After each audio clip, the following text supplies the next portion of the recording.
Belarusian activists raise Ukrainian flag in Minsk. Here's a summary of the article. Ukrainian President Volodymyr Zelensky said Russia must lose in Ukraine, as Moscow's full-scale invasion entered its second year on February 24 amid heavy fighting in the east and south, while Ukraine's Western allies marked the anniversary by announcing more military aid for Kyiv. Russia had hoped that its unprovoked invasion of Ukraine that President Vladimir Putin called a special military operation would end in a matter of days as Moscow's forces attempted to occupy Kyiv and overthrow Zelensky's pro-Western government. Russia must lose in Ukraine, Zelensky told a conference in Vilnius via video link later on February 24.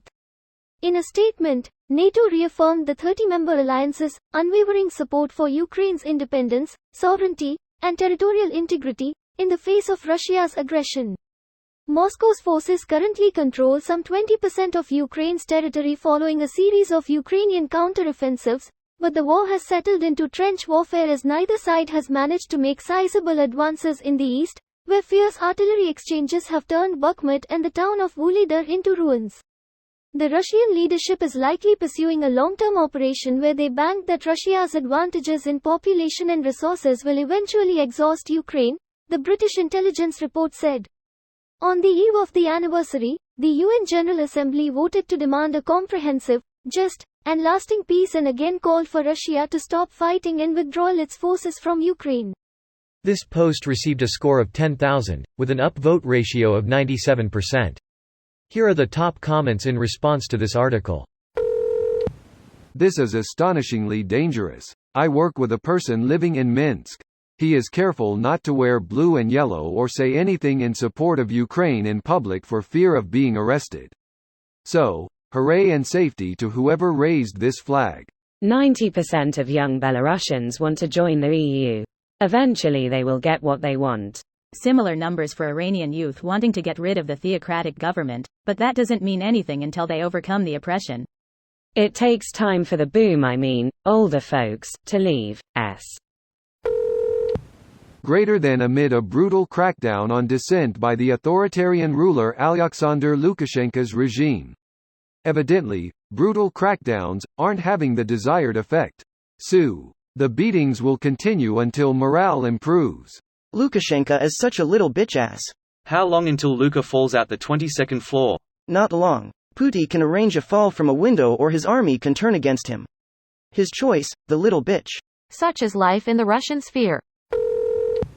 This is why Lukashenko has pulled every trick in the book to not be pulled into the war. Edit. I see a lot of people speculating on this, so I figure I'll make it clear. Belarus's military has every single problem the Russian army except worse, and then add on to that they don't have inexhaustible manpower reserves. They have a shoestring military budget as well as a population that isn't brainwashed like the Russians are. Minsk might very well see a civilian uprising if they entered the war, if they aren't forced to back out immediately from catastrophic casualties suffered in the initial attack across the border first. I would personally liken their military to a slightly larger and more demoralized version of the DPR and LPR militaries, except also with a bunch of warehouses full of broken BMPs. It's actually impressive. I bet the pressure from Putin is insane to join. I mean, if they did, that could really fuck up Ukraine. Still, fuck Luka. Would it make a huge difference? I get the impression Belarus is like a very small Russia, and equally incompetent. I would be surprised if Russia hasn't already looted military resources from Belarus. The impression I get is the Belarus army is small, badly trained and badly equipped. The amount of help they'd be able to give Russia is minimal. They have quite a bit of stuff, but the standing army is tiny.